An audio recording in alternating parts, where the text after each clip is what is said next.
नमस्ते बच्चों, मेरा नाम है सचिन कुमार और आप देख रहे हैं अपनी बायोलॉजी क्लास भजनपाल भाटी कॉलेज की ओर से। बेटा आज की हम 11th क्लास फिर से शुरू कर रहे हैं बेटा आपकी ऑनलाइन क्लासेस, क्योंकि आज 2 जुलाई हो चुकी है। 2 जुलाई में फिर से हम अपनी क्लासेस शुरू कर रहे हैं। अब बेटा आपको समझना क्या, देखो हमने आपको बताया आपके जो पहला आपका चैप्टर है, जो पहला आपका अध्याय है, उसका नाम क्या है बेटा, जीव जगत। और मैंने बताया आपको कि भैया जीवों के कुछ लक्षण होते हैं, सजीवों के लक्षण ये आप पढ़ चुके हैं। सजीव में क्या होती है, वृद्धि होती है, ग्रोथ होती है, उपापचय करते हैं और उद्दीपन के प्रति अनुक्रिया दर्शाते हैं, सम स्थितिकता दर्शाते हैं, यानी कि होम्योस्टेसिस करते हैं। तो ये कुछ लक्षण ऐसे होते हैं जो कि सजीवों को निर्जीवों से अलग करते हैं। इसके बाद मैंने आपको दिया था कि सजीव व निर्जीव में अंतर मैंने आपको लिखने को दिया था, वो आपने कर लिया होगा भली भांति। ठीक है बेटा।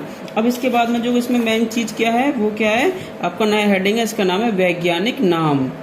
वैज्ञानिक नाम मतलब कैसे, कोई भी चीज़ है उसके नाम होते हैं तो उसका एक वैज्ञानिक नाम भी होता है।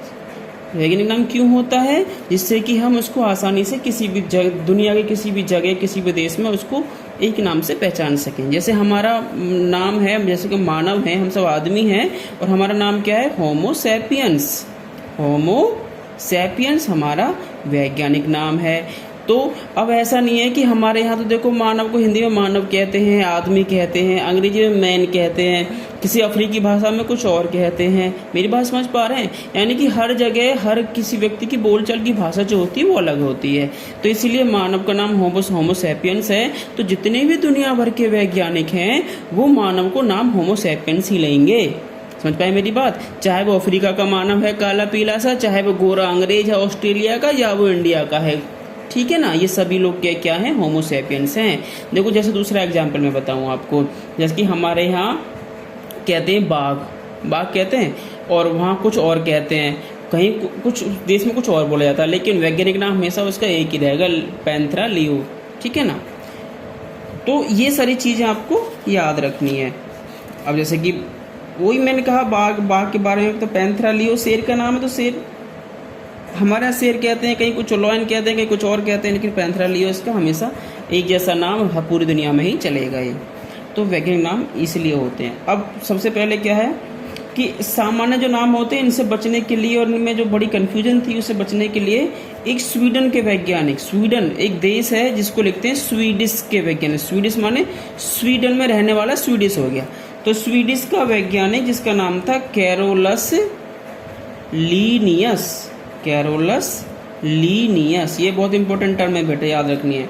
कैरोलस लीनियस ने जीवों को ना वैज्ञानिक नाम देने की शुरुआत करी थी बेटा, और उसने सबसे पहले अपनी एक बुक लिखी थी, उसने अपनी किताब लिखी थी जिसका नाम था सिस्टेमा नेचुरी, ये इसने अपनी बुक लिखी थी, ठीक है। तो इस बुक में इसने बहुत सारे जीवों के नाम दिए थे, ठीक है। और इसी प्रणाली को, पूरे सिस्टम को, जो कि कैरोलस लीनियस ने दिया था, द्विनाम पद्धतिकरण कहते हैं। क्या कहते हैं? या तो कह दो द्विपद नामकरण पद्धति या द्विनाम पद्धतिकरण। समझ पाए मेरी बात को? मेरी सिंपल सी बात है, कोई भी चीज़ है उसके जो नाम है वो 2 चीज़ से मिलकर बना होता है, 2 वर्ड होते हैं, एक पहला वर्ड और दूसरा वर्ड। पूरी दुनिया में हर किसी चीज़ के ना 2 वर्ड हैं उसके नाम में, एक पहला और एक दूसरा, ठीक है ना। अब ये क्या होता है, ये जीनस स्पीसीज बताऊंगा मैं आगे कैसे कैसे क्या दर्शाते हैं पहले दूसरे नाम, लेकिन इसकी शुरुआत करी थी बेटा आपके स्वीडन में रहने वाले वैज्ञानिक जिसका नाम था कैरोलस लीनियस ने अपनी पहली बुक लिखी थी, उसका नाम था सिस्टेमा नेचुरी, ठीक है। अब इसमें क्या होता है, जो पहला वो होता है ना, जिसमें जो पहला जो पद होता है वो क्या दर्शाता है, जो पहला नाम होता है, मान लो आदमी का नाम ही क्या है, होमो सैपियंस है, तो होमो क्या दर्शाएगा, होमो नाम दर्शाएगा बेटा इसका पहला वंश के नाम को, ये किस वंश से आया हुआ जीव है। और जो सैपियंस है जो दूसरा नाम है वो क्या दर्शाता है, वो इसकी जाति को दर्शाएगा। तो जैसे कि मैंने बाघ का नाम लिया, जैसे बाघ है पैंथेरा टाइग्रिस, ये बाघ का नाम है। तो पैंथेरा क्या है, ये वंश को दर्शाएगा, और टाइग्रिस क्या है, ये आपकी जाति को दर्शाएगा। तो आपको बस यही चीज़ मेन याद रखना है इसमें कि भैया वैज्ञानिक नाम क्या होता है कि सबसे पहले स्वीडन के वैज्ञानिक थे कैरोलस लिनियस। उन्होंने सबसे पहले जीवों को द्विनाम देने शुरू करे और इस पूरी पद्धति को क्या कहते हैं, द्विनामकरण पद्धति या द्विनाम पद्धतिकरण इसको कहा जाता है। इसमें क्या होता है कि किसी भी जीव को हम एक वैज्ञानिक नाम देते हैं जिससे कि वो पूरी दुनिया में उसी नाम से जाना जाता है। इसकी खास विशेषता क्या होती है कि जो दो वर्ड होते हैं, इनमें पहले जो शब्द होता है वह उसके वंश को दर्शाता है और जो दूसरा वर्ड शब्द होता है वह उस जीव की जाति को दर्शाता है। ये चीज़ आप बेटा याद रखेंगे, ठीक है। अच्छा, इसके बाद में चलो और पढ़ते हैं थोड़ा सा।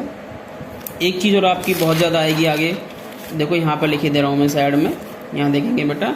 एक है आपका ICZN, इसकी बेटा लिख लो फुल फॉर्म। इसका नाम है इंटरनेशनल, आई से क्या बना इंटरनेशनल, C से code COD code of, Z से जूलॉजिकल और N से नोमेनक्लेचर। इसी के तरह एक नाम और आता है ICBN, तो इसमें सेम रहेगा इंटरनेशनल, C से कोड ऑफ, B से क्या आएगा यहाँ पे बॉटनी आएगा। क्या आएगा बॉटनिकल। देखो हम दो चीज़ पढ़े नहीं पढ़े, मैंने बताया आपको कि हम अपनी बायोलॉजी में दो चीज़ पढ़ेंगे, जूलॉजी और बॉटनी। तो जू से जूलॉजिकल बन गया जेड से, और बी से बॉटनिकल बन गया, जिनमें कि पौधों का नाम हमने इसमें लिया। तो ये दो प्रमुख किताबें बनाई गई पूरे, मतलब कि इनके नामों को लिखने के लिए। इसके अंदर सारे नाम लिखे हुए हैं जिसको पूरा संपूर्ण विश्व जो है अपनी स्वीकृति प्रदान करता है।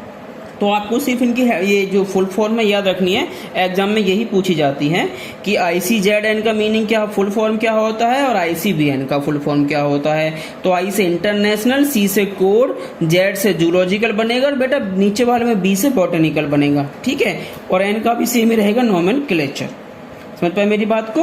तो ये आपको याद रखना है बेटा, ICZN और ICBN की फुल फॉर्म भी आपको याद रखनी है, ठीक है।